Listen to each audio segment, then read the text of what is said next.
Fala galera, professor Tiago aí de volta para a gente aprender um pouco mais, tá certo? Hoje a gente vai aprender aí sobre a função ext.text. O que você deve saber sobre essa função?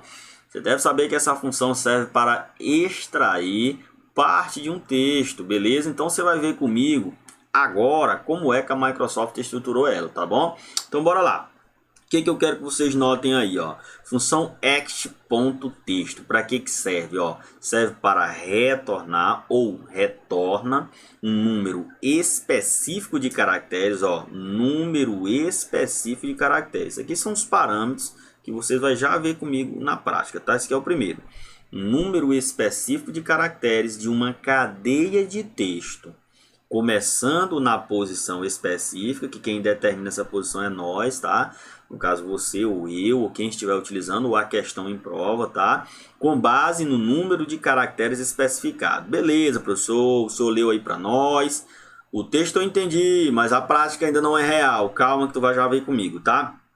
A função ext.text sempre conta cada caractere, tanto de 1 byte como de 2 bytes, como 1, não importa qual seja a configuração padrão do idioma.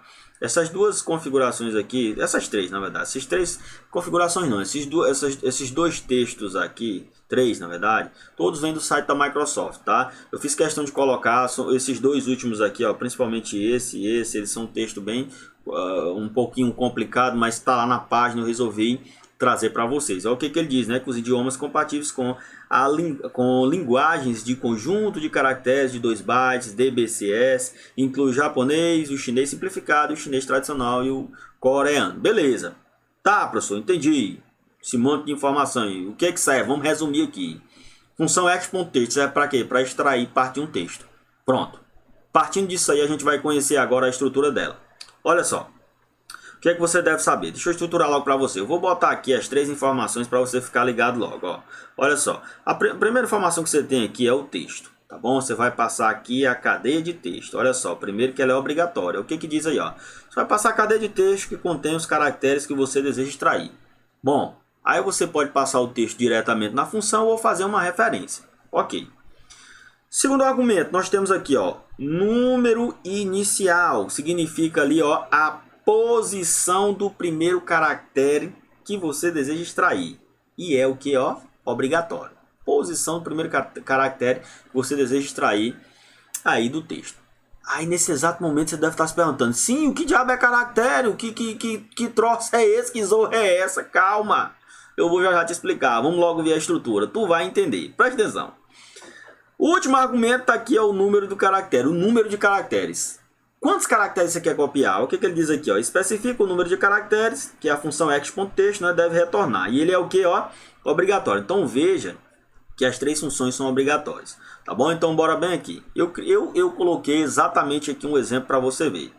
Imagina aí, vamos lá, situação hipotética que essa informação está lá em A1, tá? Um endereço de célula relativo classificado como A1. Tá certo? Coluna A, linha 1.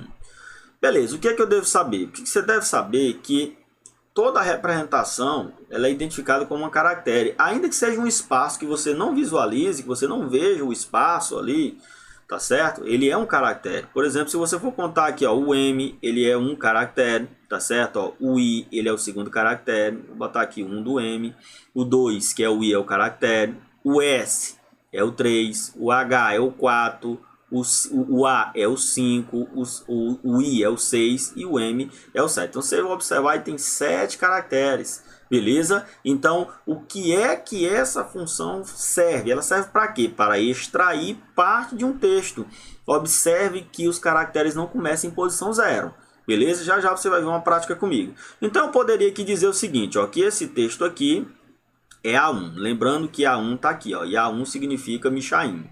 E eu quero copiar ali do caractere de número 2. Por exemplo, eu vou botar o 2 aqui, ó. E o 2 está onde, professor? Está bem aqui, filho. Ó, vou circular ele aqui para ficar legal para você. Vou mudar de cor aqui para ficar legal. Deixa eu escolher uma corzinha melhor aqui. Vou botar aqui uma corzinha azul, tá? Uma corzinha azul, ó. Olha só, esse camarada aqui, ó. Tá? Esse aqui é o camarada de número 2, tá? De número 2, ó. Esse camarada aqui, ó. Beleza? Ok, professor, entendi. Agora vamos lá para a quantidade de caracteres. Deixa eu escolher aqui uma corzinha verde para ajudar. Olha só, número de caracteres. Digamos que eu quero copiar aí 2 caracteres, tá? Eu vou botar o número 2. Então, professor, então o que quer dizer essa estrutura que você montou? Essa estrutura quer dizer o seguinte: da posição de número 2, que é a letra I, ele deve copiar 2 caracteres para a direita, tá, filho? Para a direita. Então, qual é o resultado disso aqui, ó? O resultado disso aqui é is. Ó, isso é o resultado. A letra I e a letra S. Ele copiou a partir do segundo caractere 2 caracteres. Professor, se fosse 3, seria o I, o S, o H. Se fosse 4, o I, o S, o H e o A. Beleza? Então, observa aí que isso aí é a função. Vamos lá na prática para você ver comigo um pouquinho mais sobre o que é essa função aí, ext.texto, tá bom? Então, deixa eu jogar aqui na tela para você observar isso. Olha só, eu tenho aqui na tela essas demonstrações aqui que você deve ficar ligado, beleza? Eu já deixei pronto aqui só para explicar para você. Então veja aí, ó, se eu chegar aqui, vou botar aqui o inicializador de função. O que significa isso aqui, ó? Que, olha, A1 significa Tiago. Eu estou querendo copiar do caractere 1, só quero copiar um caractere, ó. A partir da posição 1, eu só quero copiar um caractere. Então, o resultado é o quê? É o T. Se eu quiser copiar aqui, ó, do caractere 1, mas eu quero pegar quanto? Eu falo copiar, entenda como extrair, tá? Então, da posição 1, eu estou querendo extrair 2 caracteres. Olha aí, ó. Olha o resultado, TH. Ah, professor, entendi. Então, quer dizer que se for 3, vai trazer ti. Então, quer dizer que se for 4, vai trazer tia, né? Aí depois Tig, né, que são 5, depois Tiago, né, professor? Ah, professor, entendi. Professor, se o senhor chegasse bem aqui e colocasse 7, ele copiaria normal, sem problema algum. Professor, mas se eu chegasse bem aqui e botasse 0, eu quero copiar 0. Olha aí, ó, ele não vai trazer nada. Professor, se eu colocasse 1, aí vai trazer o T. Ah, professor, então, professor, se eu colocar menos 1, o que ele vai dar? Ele vai dizer que tá errado, neném. Não tem não, essa posição aí, beleza? Essa quantidade, na verdade, de caractere. Não tem, viu, filho? Então, professor, entendi. Então, se eu vou deixar aqui os 6, vai trazer Tiago. Professor, se eu botar aqui do 0, o que ele vai dizer? Ele vai dizer que não existe posição 0. As posições começam do número 1 em diante. O mesmo vale para números negativos, ó, que vai dar erro, tá certo? Então, aqui começa na posição 1. Beleza, posição 1, tá aí. Posição 1 porque eu coloquei, mas eu poderia colocar a posição 2, sem problema, tá aí, ó. Beleza? Então, só para que você possa entender. Você prestou bem atenção a isso aí? Fique ligado, preste bem atenção, assista quantas vezes for esse vídeo para que você possa entender o que é essa função ext.texto. Lembrando que essa função que é abordada em concurso, existe uma outra variação dela que pode ser alvo de um outro vídeo, tá certo? Um abraço para você e até os próximos vídeos e dicas. Tchau!